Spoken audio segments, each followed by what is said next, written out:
যে ওয়ালান তারদা, ভালো করে শুনেন যুবকরা, আল্লাহ পাক বলছেন ওয়ালান তারদা। আপনারা হয়তো অনেকে গ্রামার জানেন না, যারা মাদ্রাসা ব্যাকগ্রাউন্ডে তারা জানেন, বুঝবেন। এখানে এমন একটা কথা বলা হচ্ছে যে কখনোই কখনোই তারা সন্তুষ্ট হবে না। ওয়ালান তারদা আনকাল ইয়াহুদা নাকি ইয়াহুদ কি ওয়ালান তারদা আনকাল ওয়ালান তারদা আনকাল ইয়াহুদ ওয়ালান নাসারা হাত্তা তাত্তাবিআ মিল্লাতাহুম। কি কঠিন কথা, কি স্পষ্ট কথা। আমরা কি আল্লাহ পাককে তাফসির শিখাইতে যাব? আমরা কি আল্লাহ পাককে তাউইল শিখাইতে যাব? আমরা কি আল্লাহকে ব্যাখ্যা শিখাইতে যাব? আল্লাহর কালামের স্পষ্ট কথার কোনো ব্যাখ্যার দরকার নাই। এটা তো আয়াতুল মুহকামাত, এটা তো মুতাশাবিহাত আয়াত নয়।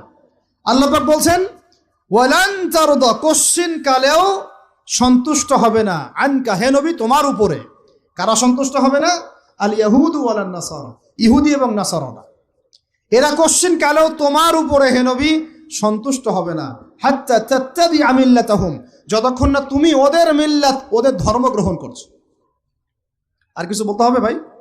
হ্যাঁ, আপনি যদি এখন ওদের সব, ওদের শিক্ষা, ওদের সংস্কৃতি, ওদের রাজনীতি, ওদের বিশ্ব রাজনীতি, ওদের কূটনীতি, ওদের মানে যা যা আছে, ওদের যা কিছু আছে দর্শন, এগুলোর সামনে আত্মসমর্পণ করেন, বলেন হ্যাঁ এগুলো খুব ভালো, আমরা এগুলো মেনে নিচ্ছি, হ্যাঁ তোমরা আমার দোস্ত বন্ধু, ওরা আপনার কোনো ক্ষতি করবে না, কোনো ক্ষতি করবে না।